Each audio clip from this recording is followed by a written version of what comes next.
വേണ്ടി വന്ന പാർട്ടി ഞങ്ങൾ രണ്ടായിട്ട് പിളർത്തിയിട്ട് പരിപാടി പ്ലാൻ ചെയ്യുന്നുണ്ട്. ഇനി അതിലും നടന്നില്ലെങ്കിൽ ഞാൻ അങ്ങ് ഡൽഹിക്ക് പോകും. ഇതാണ് എനിക്ക് ദേഷ്യം. ഇത്ര ചെറിയ കാര്യത്തിന് ഇങ്ങനെ നാട് വിടേണ്ട കാര്യമുണ്ടാ?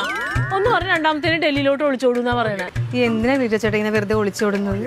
എടി കഴുത അതല്ല, ഡൽഹിയിൽ ഞങ്ങളെ കേന്ദ്ര നേതാക്കന്മാരെ കാണാൻ പോകുന്നു, ഒണിക്കാൻ പോണ്. പിന്നെ നീ എവനോട്ട് ഞങ്ങൾ അങ്ങ് ഒളിച്ച് കടുവിനകത്ത് കയറിയിരിക്കും പേടിച്ചു.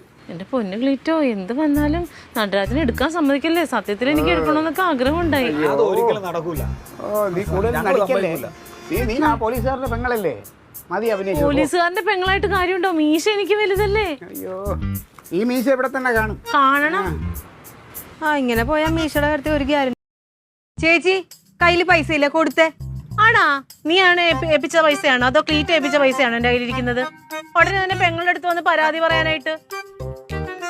ചിട്ടി പൈസ കൊണ്ട് തന്നത് ഞാൻ അവർക്ക് ഇനി ഡൽഹിക്ക് പറക്കാൻ വേണ്ടി പൈസ കൊടുക്കാൻ. ജോലിക്ക് വേണ്ടിട്ടല്ലേ ചേച്ചി? പിന്നെ എന്തോരം പൈസ പാഴി കളയുന്നുണ്ട്. ഇത് അങ്ങ് പോട്ടെ എന്ന് വിചാരിക്കണം. പൈസ എനിക്ക് വേണ്ടടി. തരുന്നില്ല. ആ പൈസ നീ നോക്കിക്കോ, അത് വല്ല കള്ളന്മാരും കൊണ്ടുപോയുള്ളൂ. പൈസ ഞാനാ പറയണേ. ഈ അലക്കി തേച്ച ഉടുപ്പ് ഇട്ട് വടി പോലെ ഇങ്ങനെ പോകണത് എത്ര നാളായി ക്ലീറ്റോ? എന്തെങ്കിലും ഒരു ഉപകാരം കുടുംബത്തിന് വേണ്ടി ഉണ്ടായിട്ടുണ്ടോ?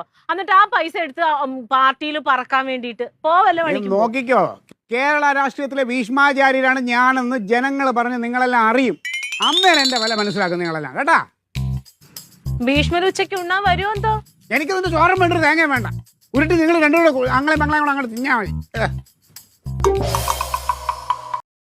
മാമി എൻ്റെ പ്ലാൻ എന്ന് വെച്ചാൽ കാറ് ഡാഡിക്ക് ഭയങ്കര ആഗ്രഹമാണ്. ബെൻസ് ഡാഡി കൊണ്ട് നടക്കും. പക്ഷെ എന്നാൽ ഡാഡി ഇടയ്ക്കിടയ്ക്ക് വരും. അപ്പം എനിക്ക് ബെൻസ് കാറ് മേടിച്ചിട്ട് സർപ്രൈസ് ആയിട്ട് ഡാഡി എന്നാ താക്കോലിങ്ങനെ കൊടുക്കണം. എന്നിട്ട് മാമനുണ്ട്.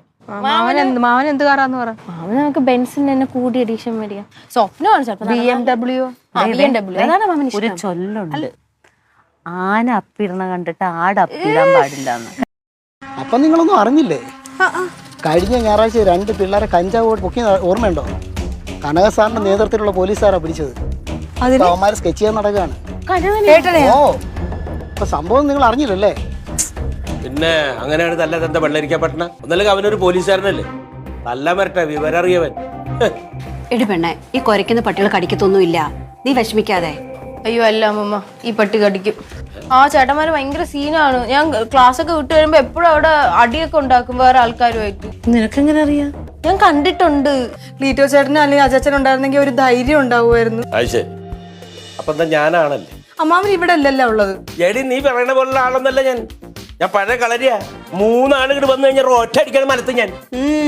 അതാ അന്ന് ചീരത്തോട്ടത്തിൽ ഒരു പ്രാന്തം വന്നതിന്റെ പേരിൽ 3 ദിവസം ആ ഏരിയയിലോട്ട് തിരിഞ്ഞ താളാ മലത്തി.